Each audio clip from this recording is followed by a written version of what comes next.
Alternativa FM e poder também falar sobre esse Dia Nacional que ontem, né, do combate contra a exploração sexual infantil, que vocês fizeram também aqui em Capivari ontem na Praça Central. Bom dia, doutora. Bom dia. Primeiramente, obrigada pela oportunidade, e é importante falar no intuito de prevenir, né, o abuso sexual e a exploração, que não necessariamente seja sexual, e visando a prevenção e, se houver o caso, que nós possamos puni-lo. Doutora, ontem foi feito ontem foi feito na Praça Central, lá juntamente, eu acho que juntamente com a prefeitura, né? O pessoal acabou participando junto com vocês, é isso? Não, o evento foi da Secretaria de Desenvolvimento, né, do CREAS, e nós só fomos convidados a participar. Não, na realidade, a gente não fez o evento, eles que fizeram. Como que é, doutora? A gente vive num país hoje, então vamos falar no mundo, né? Onde ainda as crianças são exploradas sexualmente, principalmente quando a gente fala infantil, a criança nova. Como que é, doutora, para você viver e passar um momento tão difícil, a gente fala da vida, e de repente uma criança ser explorada assim? Nós temos um grave, né, problema assim, nacional, né? Não podemos falar só do estado de São Paulo, de exploração. Não só a exploração sexual é o que vem mais na mídia, mas a exploração pode ser de qualquer forma, não precisa ser a partir do momento que você ganha lucro com aquela criança, você já está dentro de um crime de exploração. Pode ser pela lascívia, pelo cunho sexual ou não. Nós temos fatos muito alarmantes, principalmente pela questão de a procura ainda ser pouca, né? Nós temos muitos casos e poucos casos que chegam ao conhecimento da autoridade policial. Isso que precisa ser mudado. E só vai ser mudado se nós falarmos mais sobre isso, no intuito das crianças e dos profissionais, como os profissionais da educação, não só as autoridades, tenham conhecimento e saibam atender esse tipo de caso, que é totalmente diferente de outro tipo de criminalidade. Por que dessa dificuldade, doutora? Dificuldade porque você fala assim, não é tanto trabalhado em cima disso, tanto da educação, do governo, de que forma que a gente tem essa dificuldade de chegar a esse trabalho? Alguns pontos. Primeiro, que a gente tem, que quase 90% dos casos, eles ocorrem dentro do ambiente familiar ou de pessoas muito próximas. Num caso, quando a gente está falando de estupro de vulnerável, essas crianças, elas têm que ter um vínculo de confiança com o agressor. Não é aquela imagem que nós temos de alguém vai pegar essa criança, arrastar e praticar com ela atos libidinosos. Não, ela tem um vínculo de confiança, então são pessoas muito próximas. Se estamos falando que isso acontece dentro do ambiente familiar, já tem uma certa dificuldade de nós em levarmos esse tipo de informação. Outro ponto é que, se nós estamos falando que nesse ambiente familiar podem ocorrer e ocorrem, né, os abusos, nós temos que ver na onde a criança fica mais tempo. Se não está na casa, fica na escola. A pandemia dificultou sobremaneira isso, uma vez que as crianças não estão frequentando a sala de aula. Então, elas estão junto com seus agressores. Essa é uma questão a ser levada em consideração, e capacitar esses professores, porque a criança não vai chegar e falar para o professor ou para alguém, estou sendo abusada. Não, ela vai demonstrar através de comportamentos e mudanças de comportamento que ela está sendo molestada. Então, isso tem que chegar às instâncias de controle, que eu falo, delegacia, Ministério Público, Poder Judiciário, para que isso não continue, porque vai continuar enquanto não cessar. E tem muita dificuldade ainda em relação a isso? Sim, a questão das denúncias, não só por parte, né, da própria vítima, né, que ao procurar alguma instância de controle, ela não se vê que tem efetividade. Então, o que eu falo, né, citando Beccaria, né, que é um dos principais criminólogos, justiça tardia não é justiça. Então, se eu falo de um inquérito que se arrasta por 2, 3 anos, eu não estou falando de justiça. E a população entende isso, a vítima entende isso. Então, quando ela nos procura a delegacia, ela tem que ser rápido esse inquérito policial. Tanto da parte da polícia, como da parte do Poder Judiciário. Porque, senão, é uma exposição muito grande. Ela vai até a delegacia, noticia o fato, passa por um exame sexológico, se expõe para quê? Para continuar vendo o seu agressor andando na rua.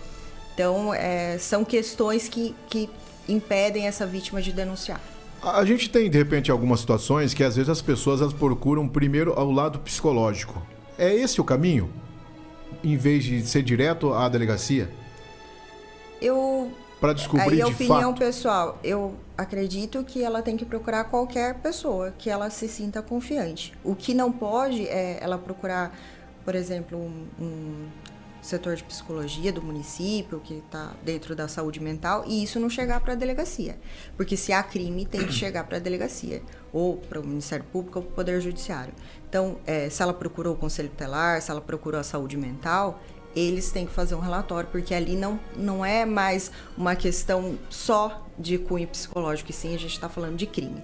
Então, isso tem que chegar ao nosso conhecimento. Doutora, de que forma, se a doutora pode, né, falar em relação a isso, é claro, né, a gente está já aqui falando um monte de coisa, mas de que forma que a mãe, a gente fala mãe, ou avó, ou quem seja que cuide da criança, que ela possa identificar na criança alguma coisa, uma situação que já está diferente. Quais são, de repente, aí, alguns requisitos que falem, olha, a criança mudou de comportamento, a partir de que ela mude, que ela seja agressora, ou que de repente ela tenha medo, ou que ela chore quando ela vê uma pessoa.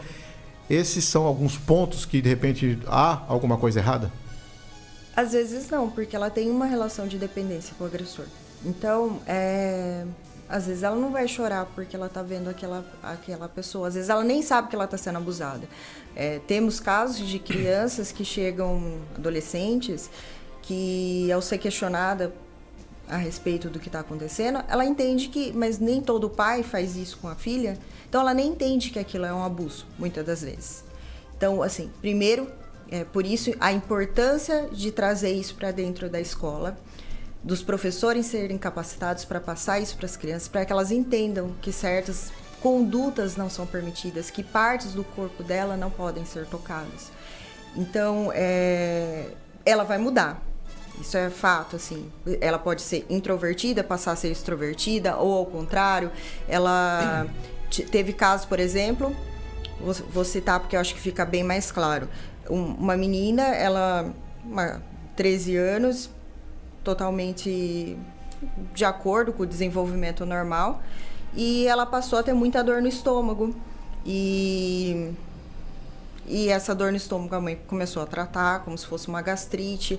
Ela não comia mais chocolate, que era uma coisa que ela gostava muito. Até foi uma coisa que me chamou a atenção quando ela entrou na minha sala e eu ofereci.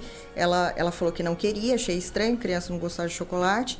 E aí, entendendo a história dela, uma que era aquele nervoso muito grande que ela estava em relação ao que estava acontecendo, porque ela não gostava daquela situação, mas como era um amigo muitíssimo próximo à família, ela não falava isso para a mãe. E ele, toda vez que a molestava, ele dava várias barras de chocolate para ela. Então, por isso, a aversão. Então, assim, não tem uma receita de bolo. Mas essa criança vai mudar de comportamento. Não vai aparecer, às vezes as pessoas acham que vai aparecer alguma coisa fisicamente. Muitas das vezes não. Porque a grande maioria, e eu falo assim, quase 100% dos casos, não tem rompimento de ímã. Então, essa criança vai, o que erroneamente a gente fala, né? Continuar virgem. Porque é errado falar que a pessoa ter ou não o ímã é considerado pela sociedade como virgem. Mas, enfim, não terá rompimento de ímã. Porque ele vai fazer tudo menos ter conjunção carnal com essa criança. Então, a maioria das vezes não vai ter nada físico para os pais verificarem. Sobre a questão da denúncia, quando a doutora fala, ainda enfrenta dentro da família o medo? Eu acho que não, e aí é opinião também, pessoal, né? Não é medo, né? As pessoas justificam condutas erradas. Então, às vezes é medo, é o controle financeiro, o controle emocional. Então, muitas desculpas, poucas justificativas. O que nós temos que entender é que aquela mãe, pai, um familiar, avô, avó, que sabe da conduta e não denuncia, ele vai responder pelo mesmo estupro de vulnerável. Então, os crimes eles podem ser praticados por ação ou por omissão. Se omitir, e como ele é responsável legal por aquela criança, ele vai responder também por estupro de vulnerável. Então, não é opção denunciar, é dever. Não pode deixar com que esse medo, né? Não, ele vai responder também. Ele vai responder também, é Sim. isso? A gente vê casos, inclusive, sobre isso. Dentro desse trabalho que a doutora faz, né, sempre das denúncias que a doutora recebe, tem uma pesquisa, a partir de que idade ou não existe idade das crianças que são mais abusadas? Nós não temos uma faixa etária. Menores de 14 anos vai se enquadrar, ou que não tem a capacidade de resistência, ou seja, ou por uma deficiência física ou intelectual, ou por... nós tivemos um caso aqui, por exemplo, de uma senhora de 70 anos, estava totalmente debilitada, e eu enquadrei, e foi denunciado dessa forma como estupro de vulnerável. Então, assim, menores de 14 anos será enquadrado como estupro de vulnerável, que são quase 90% dos casos de estupro que chegam ao conhecimento das autoridades. Dentro dessa faixa etária. Sim. Nós temos também que, a cada 10 meninas, 6 vão ser molestadas sexualmente durante a vida. Então, assim, é muito, muito, muito grave. Quando se trata de Capivari, doutora, vamos falar aqui da cidade nossa de Capivari, essas denúncias, o índice, ele está dentro daquilo que é no país, ou às vezes passa a ser o absurdo do que está acontecendo? Eu não diria que... o que eu vejo ao longo desde 2017, né? Que quando nós começamos a fazer as estatísticas a respeito de estupro de vulnerável, o que eu vejo é que a população nos procura bastante. Então, isso eu vejo com bons olhos, de não permitir mais esse tipo de comportamento. Tem um número que possa falar de denúncias que ocorre, que seja mensal, né? Dentro do semestre, que seja, doutora, que você pode colocar para a gente um número? Para dar um exemplo, ao todo desse período foram 24 prisões envolvendo estupro ou estupro de vulnerável. Prisões. Nesse ano de 2021, até agora, nós temos 3 casos registrados de estupro e 8 casos registrados de estupro de vulnerável na delegacia. Tá. No ano de 2021. O estupro vulnerável que a doutora fala, para a gente explicar para o ouvinte o que é? Quando o crime de estupro, que pode ser conjunção carnal ou outro ato de libidinoso, ocorre com crianças menores de 14 anos ou que não possam dar um consentimento válido. Vou explicar de uma maneira bem clara.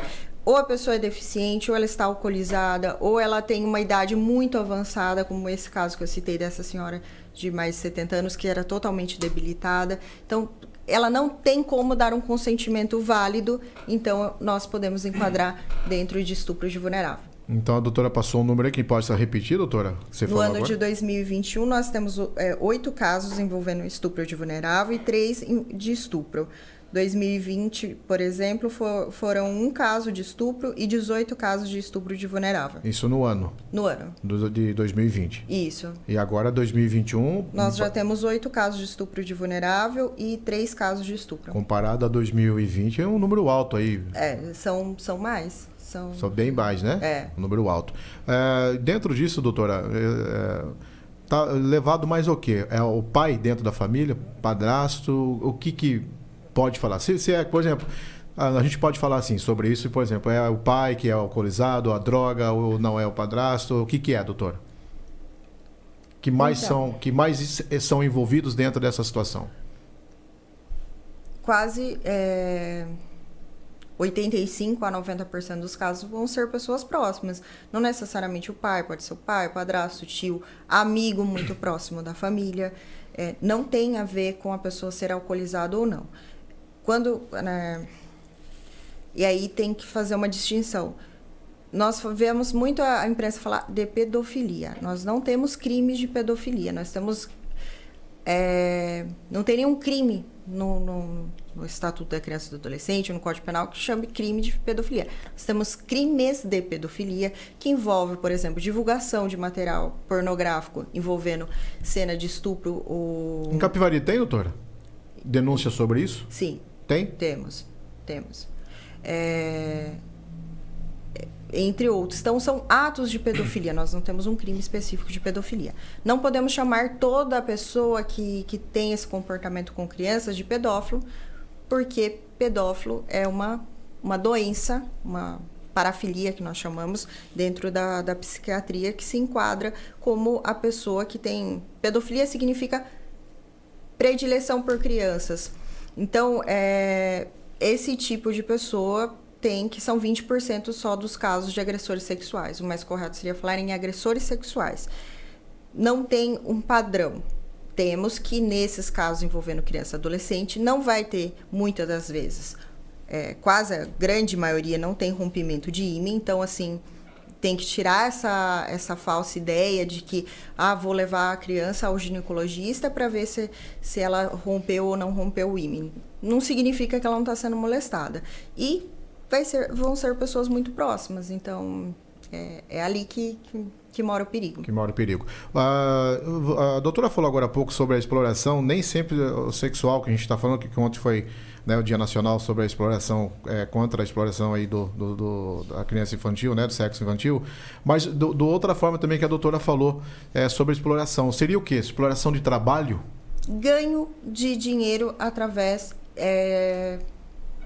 por crianças e adolescentes. Pode ser qualquer Até que idade, tipo. doutora, que é considerado aí até 14 anos, é isso? De repente... Crianças, nós falamos até 12 anos, até 12 adolescentes anos. de 12 a 18. Menores de 14, a gente fala de estupro de vulnerável, que é o 217A prevê. Certo. Quando você fala de exploração em relação a ganho de dinheiro em cima, é sexual ou não? Não necessariamente Não necessariamente. Embora nós temos um grande problema de exploração. O Brasil foi conhecido por muito tempo, né? De estrangeiros virem ao Brasil unicamente para explorarem crianças e adolescentes. Sexualmente. E quando a gente fala de trabalho, doutora, tem muitas denúncias? A doutora recebe em relação a isso? Crianças que trabalham fora da idade, estão fora da escola. Tem essa denúncia também ou não? Já tivemos casos, sim, mas não é um problema grave no município, não tem denúncias recorrentes sobre isso. E a gente não vê muito mais em relação a isso. A gente vê, às vezes, crianças pedindo dinheiro na rua, até parando carros, olhando carros, cemitério, que era um grande problema, não sei se ainda acontece. Não tem recebido esse tipo de denúncia mais? Não tem recebido. Pelo menos não chegaram na delegacia. A pessoa que de repente, ela tem medo, doutora, de ir até a delegacia e tem aí um telefone que ela possa falar... E ela não quer se identificar. Existe ou não tem como se ela não fizer essa denúncia? A denúncia aí nós falamos de qualquer pessoa mesmo, até um vizinho que de repente tem uma dúvida. Sim, nós temos, por exemplo, quando chega pelo Disque 100, né, que é o Disque Direitos Humanos, que é o mais conhecido, eu acho, de vizinhos que escutaram barulhos na casa ao lado, e isso veio através de disque denúncia. Significa que essa pessoa vai ser condenada por um crime sexual? Não. Significa que nós não vamos ficar na dúvida se essa criança está sendo molestada ou não. Isso que não pode ocorrer. Então, assim, desde professores não precisa se identificar. Eu entendo a preocupação das pessoas de não se exporem, estão dentro de uma comunidade, de um bairro, apontar o vizinho, apontar ali o pai da criança, sendo que há dúvida ou se tem a certeza, não quer mesmo se expor. Não é necessário. O que não pode se deixar é de chegar para a delegacia, porque nós precisamos investigar, porque a partir do momento que você não denuncia, aquela criança vai continuar sendo molestada. Então, é esse o peso que a pessoa tem que entender. Não dá para permitir isso. E em cima disso também, doutora, há denúncias de muita violência contra a criança sem ser o lado sexual, a violência física. Maus tratos, tortura. Exato. Nós temos alguns casos, não diria que são um número expressivo, alguns casos sim de maus tratos. Nós temos um caso recente de tortura da genitora e do padrasto, mas não é algo muito recorrente, não. Como que é para a doutora ter que ser profissional e mulher, de repente, que recebe e vê lá a criança e aquela denúncia sendo feita ali? O que passa ali, doutor, naquele momento ali? Então, eu tenho que pensar como delegada, porque se eu pensar como pessoa... É muito difícil não se envolver pensando que realmente que a maldade não tem limite, de uma pessoa ter coragem de destruir, que eu falo que ela rouba, né, a vida daquela criança. Ela nunca mais vai ser a mesma. E permitir, né, que isso aconteça. Mas tem que ser profissional e tem que fazer da maneira mais técnica possível. Doutora, e como fazer? Você falou agora há pouco no início do programa que tem que existir um pouco mais, de repente, aí, que as autoridades elas possam mais ainda trabalhar em cima disso, porque a gente vê pouco trabalho em relação a isso. Isso revolta um pouco, porque a gente fala que a educação é a base do futuro do país, né? Que seja, e a educação é tudo dentro do nosso país. Revolta um pouco, porque ainda, a gente, por exemplo, eu passei na cidade, por acaso na praça, e vi que ontem se estavam lá fazendo, né? Divulgando sobre a exploração sexual infantil. E é pouco divulgado, doutora. Por que nosso país tem ainda esse problema? Por quê? Não encaram, sendo que, para mim, eu vejo dentro de uma situação de pesquisa que é um dos casos mais revoltantes dentro do país e que acontece no dia a dia. Por que, de repente, tem essa dificuldade? Vem de quem essa dificuldade de chegar e divulgar e fazer um trabalho em cima disso, doutora? São assuntos bem sensíveis, né? Porque estamos falando dentro do ambiente familiar, então já é mais difícil você chegar com esse tipo de assunto, questionar se seus filhos estão sendo abusados de alguma forma. Estão sendo abusados porque você permitiu que entrasse ali no círculo de confiança daquela criança. Eu acho que essa dificuldade é um assunto bem delicado para se falar, mas precisa. É necessário que entre na educação isso? Que venha como ensinamento? Como necessário, como capacitação, e é isso que nós estamos buscando. Capacitação dos professores desde o estágio probatório, ali, dos 3 anos no início da carreira, e ao longo da carreira, por estágios, essa capacitação. E das crianças para falar sobre isso. Como se aprende-se o alfabeto, nós temos que aprender a respeito de racismo, temos que aprender a respeito de casos, por exemplo. Até ontem nós não tínhamos nenhum caso como Suzano, por exemplo, desses ataques às escolas. Então, a partir do ataque em Suzano e agora mais recentemente em Santa Catarina, é uma questão que tem que ser levantada nas escolas. Então, não dá para se entender educação simplesmente com aprender a ler, escrever, fazer contas ou aprender química, física, o que seja. Nós temos também que, dentro das escolas, ter esse tipo de educação. Seria, de repente, uma ideia de colocar já dentro do início de aprendizado na escola, uma psicóloga que pudesse também estar dentro da sala de aula?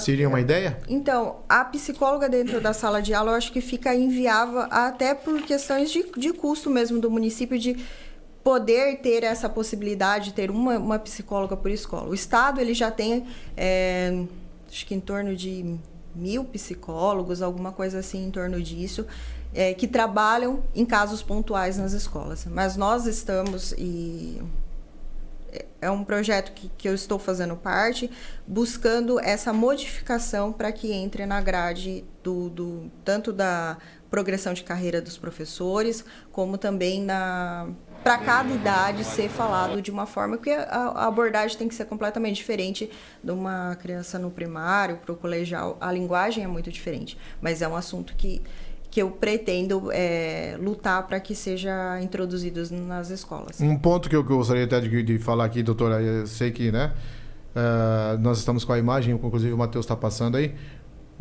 de ontem, 18 de maio, que foi aí o Dia Nacional contra a Violência Sexual Infantil. Existe também aquele caso de que a criança, o adolescente, ele mente?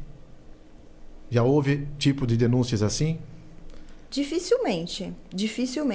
Teve, olha, em todo esse tempo que eu estou aqui, um caso de uma menina, mas isso era nítido que ela estava mentindo, mas, e foi demonstrado isso através do inquérito, vai responder por um ato infracional. Ela passa por, além da delegada? Na época não tinha psicólogo. Não, na época, hoje a psicóloga consegue, ela tem capacidade técnica, a Marli é uma pessoa extremamente capacitada para isso, de perceber se está havendo alguma mentira ou não. Mas é o que eu até brinco, falo assim, criança, né? E eu não falo nem de adolescente, falo criança. O sexo não está dentro do mundo dela. Então, ela não vai fantasiar com sexo, ela não vai fantasiar com pênis, ela vai fantasiar com o mundo dela, que é o desenho que ela tá vendo. Eu falo da Peppa, do desenho que ela tá vendo na televisão, dali do mundinho dela. Não vai fantasiar que ela tá sendo molestada. Então, assim, por que uma criança de 6 anos vai dizer que... e conseguir desenhar, demonstrar coisas do mundo sexual? Como? Da onde surgiu isso? Pode acontecer? De ela estar mentindo? A psicóloga vai saber. E ela me dá um relatório, e isso que é importante, de extrema importância que nós temos aqui, e que eu acredito que se houverem 5 delegacias no estado de São Paulo que tem psicóloga, das DDMs, né, tem psicólogo trabalhando, são muitas. E ela me traz, se chama escuta especializado que ela faz. Não é simplesmente uma oitiva daquela criança, uma declaração daquela criança. Ela me fala, me conta a história e ela me dá uma conclusão. E na dúvida, nós falamos assim, de vários casos que ocorreram, de várias prisões, mas a grande maioria são arquivados porque não se apurou nenhum tipo de estupro, nenhum tipo de abuso. Então, esses casos vão ser arquivados. O que nós não podemos é ficar na dúvida. É essa a questão. O aparelho eletrônico na mão da criança ainda é um grande perigo? Sim, com certeza, porque as pessoas se preocupam muito que as crianças... meu filho saiu na rua, preciso saber com quem ele está, na casa que ele está, eu estou vendo ele na rua. Então, por que na internet, no mundo virtual, não há essa fiscalização? Então, assim... Às vezes quer o sossego, né? Dá o celular na mão lá, pelo menos ficou quieto, né? Mas não imagina, né? O que, de repente, abusadores vão entrar através aonde que da rede. 90%, né? Eles conseguem, através desse contato, né? Às vezes pelo celular, né? Há esse viés também, e aí a gente vai falar de sextorção, de estupro de estupro virtual. São outras modalidades do mesmo crime, só que transportados para o mundo virtual. E tem os casos mesmo de relação de estupro vulnerável, que aí são dentro do ambiente doméstico mesmo. Entendi. Vamos lá, são 8 horas e 42 minutos. A gente está falando ao vivo aqui com a doutora Maria Luísa, delegada titular da cidade de Capivari. O Ventura Alcai está dizendo o seguinte, que bom dia a todos. Eu gostaria de saber por que é tão difícil de fazer uma lei mais rígida sobre esse assunto. Do jeito que está a lei, as pessoas acham que não vale a pena denunciar, infelizmente.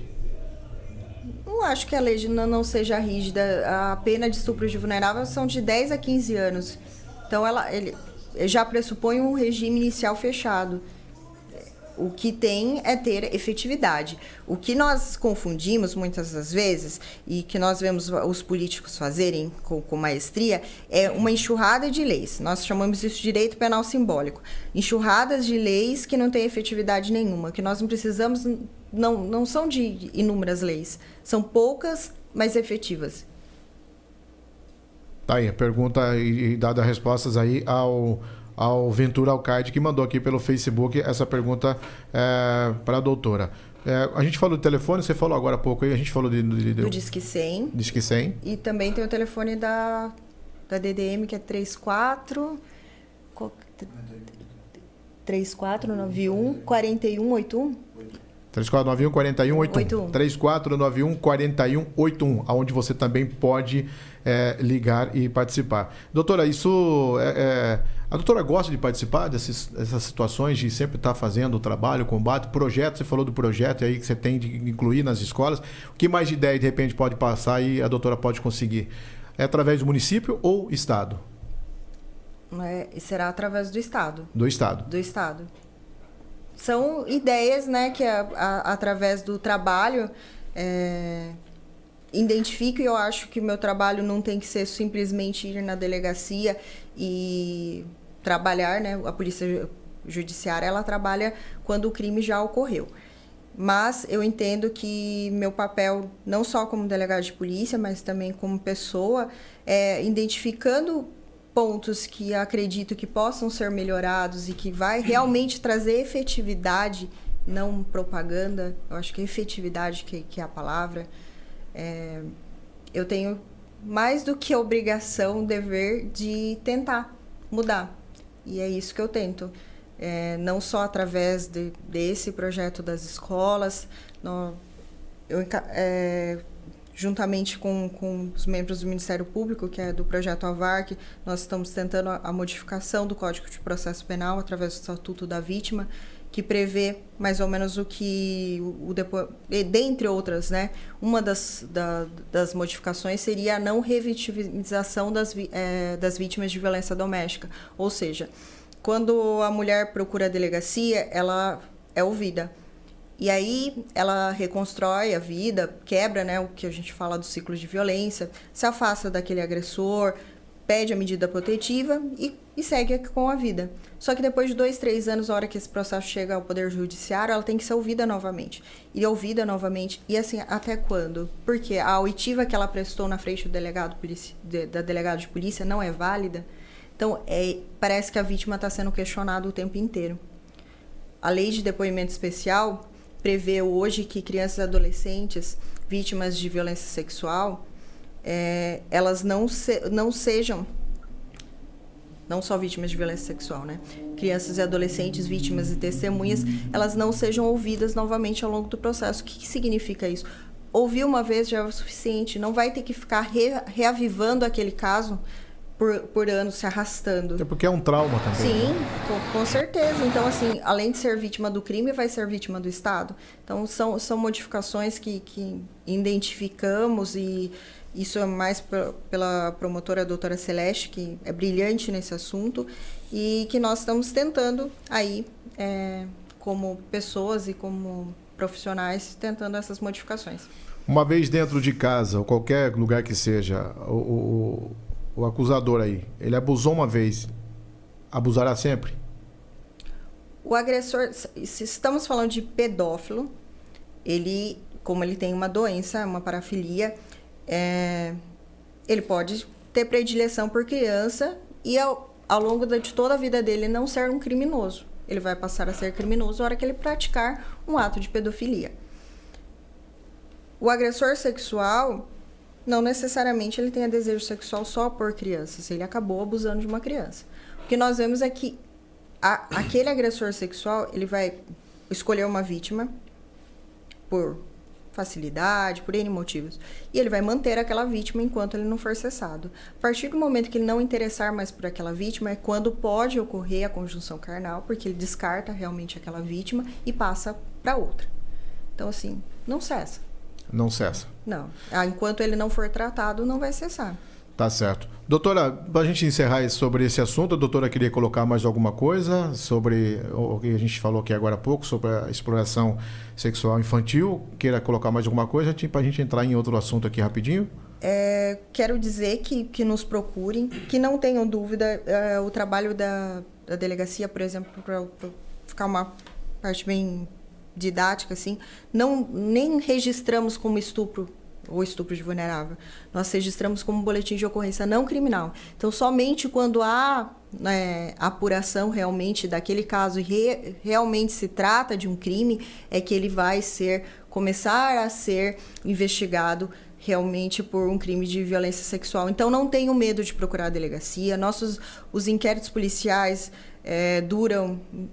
conseguimos inquéritos de duração de 7, 15 dias. Então, é muito rápido a conclusão dos inquéritos pela estrutura que nós conseguimos na Delegacia de Defesa da Mulher de Capivari.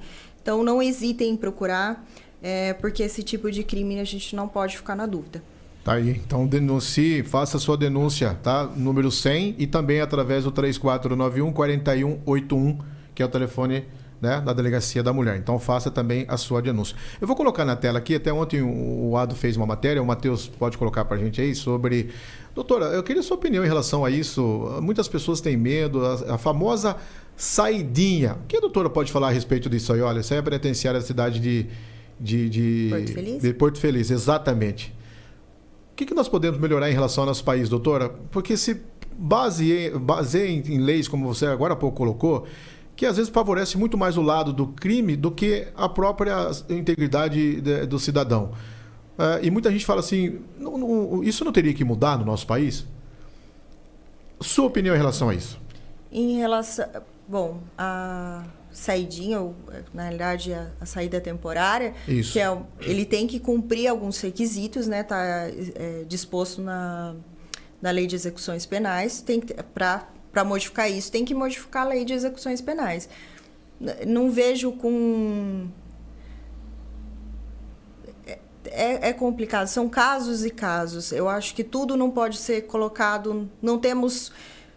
O que eu falo é não tem solução fácil para problemas complexos. Então, assim, não tem como colocar todo mundo dentro do mesmo saco e falar, olha, você analisa os requisitos de forma muito superficial, você cumpriu X da pena, você não cometeu nenhuma falta grave nesse período, tem direito aí a 7 dias, 4 vezes ao ano, né? Então, assim, não dá. Por exemplo, agressores sexuais. Como que você vai permitir que uma pessoa dessa seja reinserida na sociedade se ela não passou nem por um tratamento para que ela entenda aquele problema e consigamos realmente que a pena tenha o caráter, né, ressocializador. Então, assim, o que não tem... o que vemos é que a pessoa também é presa, jogada dentro do sistema penitenciário, não é feito nenhum tratamento, nenhuma ressocialização, como a lei prevê, com esse criminoso, e ele volta para a sociedade para cometer novos crimes. Então, o índice de reincidência é muito grande. E essas saidinhas que permite que ele volte a cometer crimes nesse período.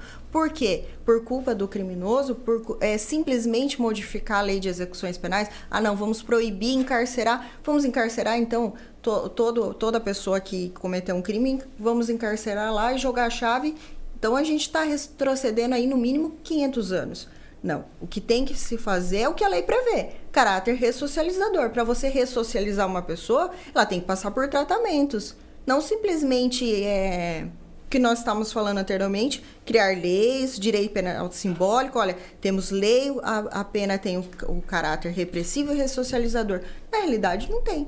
Na realidade, é só uma escrita no papel. Efetivamente, não existe isso. Então, por isso que solta-se as pessoas...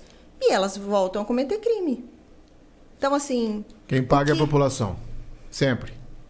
E é porque por acreditar que simplesmente, então, vamos acabar com a saída temporária. Então, você vai pegar todo criminoso que praticar independente do tipo de crime. Ele vai ser encarcerado ad eterno. Vai ficar o resto da vida encarcerado. Não existe isso. Então, assim... O que tem que se fazer não é criar leis, não é modificar as leis. É realmente cumprir o que a lei prevê, o que não acontece. O que não acontece, né? O que não acontece. Muitas brechas dentro da nossa lei que acaba, né? Não são nem muitas brechas. É assim, criar leis, aí a população tem o falso sentimento de segurança e, na realidade, aquilo que prevê a lei, o Estado não está cumprindo. Ele não faz efetivamente o que a lei prevê. Por isso nós... Fazendo um paralelo, quando fala, por exemplo, de Lei Maria da Penha, é uma lei realmente efetiva. Por quê? Porque as previsões, ela é uma lei constantemente em modificação e as modificações realmente são cumpridas. O que nós não vemos, por exemplo, na Lei de Execuções Penais. Quem visitou um sistema penitenciário alguma vez teve por trabalho ou por visitar um familiar no sistema penitenciário, não é um spa, não é um hotel de luxo, é algo realmente repressivo ali para o criminoso. Mas encarcerar essa pessoa é só isso, então, que o Estado vai poder fazer? Então, assim, se fosse assim, vamos ser todo mundo carrasco, a pessoa praticou um crime e ela nunca mais vai voltar para a sociedade. Se resolver os problemas? Não. Tá certo, doutora. Para a gente poder finalizar aqui, representando os ouvintes, eu vou colocar aqui o André, ele quer fazer uma pergunta, o André Gomes de Lima, quer fazer uma pergunta aqui para a doutora. Vamos lá, doutora, para a gente poder ouvir? Bom dia, pessoal. Primeiramente, eu gostaria de parabenizar pela entrevista. É muito importante que o poder público nos auxilie com essas informações referente a esses casos que vêm acontecendo aí. Com relação ao massacre que aconteceu em Santa Catarina, eu gostaria de perguntar se tem algum comportamento ou alguma atitude com relação às crianças, porque hoje é normal a criança jogar, né? E tem crianças que jogam e têm um comportamento comum e crianças que não apresentam nenhum comportamento. Existe alguma coisa que o pai ou a mãe possa identificar como um comportamento incomum a ser observado? Muito obrigado, viu? Bom, eu acho que ele quis dizer a respeito da pessoa que praticou os crimes em Santa Catarina, Sim. que veio a matar a professora e algumas crianças lá. Como o ataque de Suzano, realmente é o que nós estamos falando que lá, né, o caso de Suzano tenho um pouco mais de conhecimento, até porque escrevi a respeito dele. Ele é a pessoa, aquele adolescente, ele passou para o ambiente virtual e lá adquiriu, inclusive, ao que foi noticiado, né, porque não participei do inquérito policial, a arma de fogo e outras, acho que tinha uma machadinha, uma besta, né, que os armamentos que foram utilizados. Enfim, realmente é um comportamento que destoa de um desenvolvimento normal. Isso eu acho que impossível não ser detectado no ambiente familiar. Então, por isso, mais uma vez, os pais que falam, não tem uma cartilha, né? Como ser pai também não é tão fácil assim. Fácil é eu aqui analisar, apontar algo que eu não estou vivenciando, mas o comportamento tem que ser fiscalizado no sentido de não só ali no ambiente, mas também no ambiente virtual. Em que sites meu filho está acessando, com quais pessoas ele está se relacionando no ambiente virtual. E a atenção também por parte dos educadores ali, dos professores dessas pessoas, que não é o caso de Santa Catarina, né? Mas tem que ter esse comportamento tanto no ambiente ali doméstico como no ambiente virtual também. O que muitas das vezes acaba ficando renegado porque os pais estão muito ocupados, porque trabalham excessivamente. Então esse adolescente acaba ficando mesmo renegado, ele fica a toda sorte no ambiente virtual.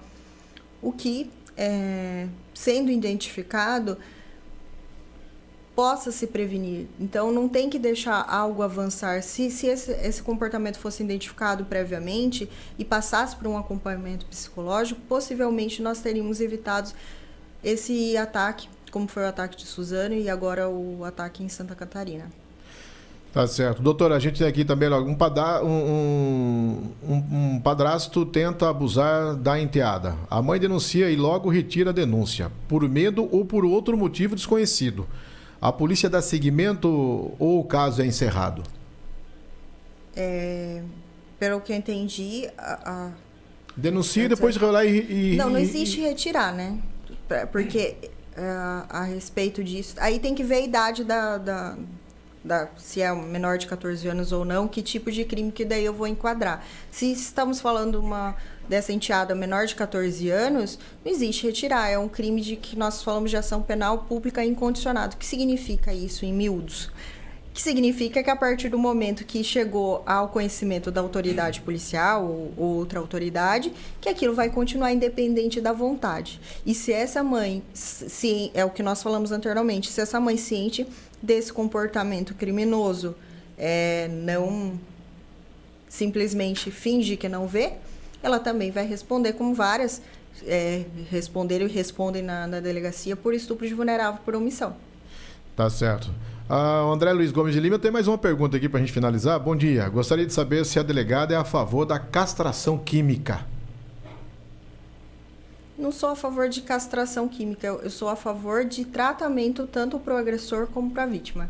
Então, se a vítima... Nós estamos pensando num ser humano. Já passamos da fase lá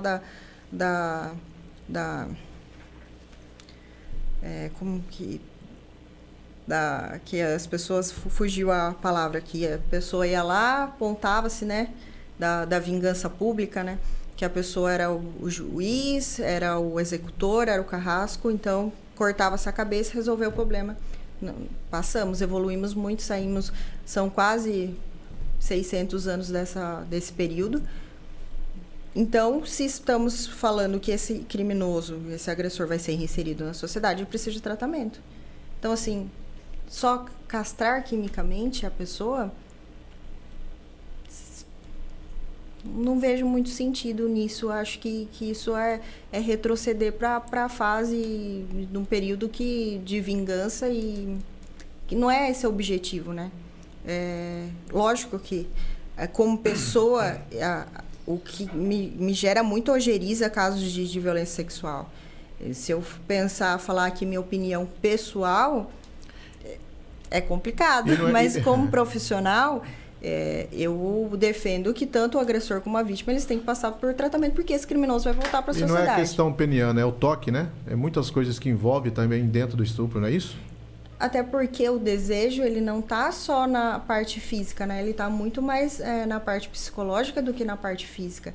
Então, se a gente está falando de pedofilia, por exemplo, que ele tem aquela predileção por crianças, o que seria essa castração? Você leva essa pessoa, ela toma uma injeção a cada um mês, então, assim, todo mês ela vai ter que ir lá e tomar esse medicamento.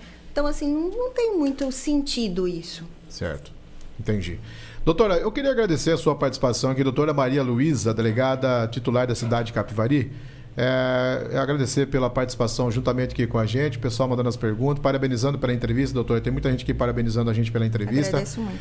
E fica aqui o convite para a doutora voltar mais vezes falar de Capivari. Até então nós divulgamos aí o ano passado que Capivari era uma das cidades mais seguras para se viver em relação à segurança. 13ª. Ainda está, doutora? Permanece? O último índice que nós temos é que está como 13ª cidade mais segura. Não acho que não temos índices atualizados até o momento. Tá certo, então tá aí. Diz que denúncia também você pode fazer, não vamos esquecer aqui no 100 e também no 3491-4181. É isso? Isso. Muito obrigado pela participação. Mais vezes vai ficar aqui o convite para a doutora vir falar. Vamos falar aí dos furtos, BOs que são registrados na delegacia, sobre outros casos que a doutora possa... E assim, doutora, os projetos em andamento, vamos fazer questão de a gente fazer a divulgação aqui para a gente também estar junto nesse trabalho aí, que seja da exploração sexual infantil, qualquer outro projeto que a doutora tenha em mente. Obrigado, doutora. Eu que agradeço a oportunidade e me coloco à disposição da população nas 2 delegacias do município. Aí, gente, batemos um papo com a doutora delegada, né? A doutora Maria Luísa, delegada titular da cidade de Capivari. Agradecer também ao investigador Munaro aqui presente com a gente. A todos vocês, muito obrigado.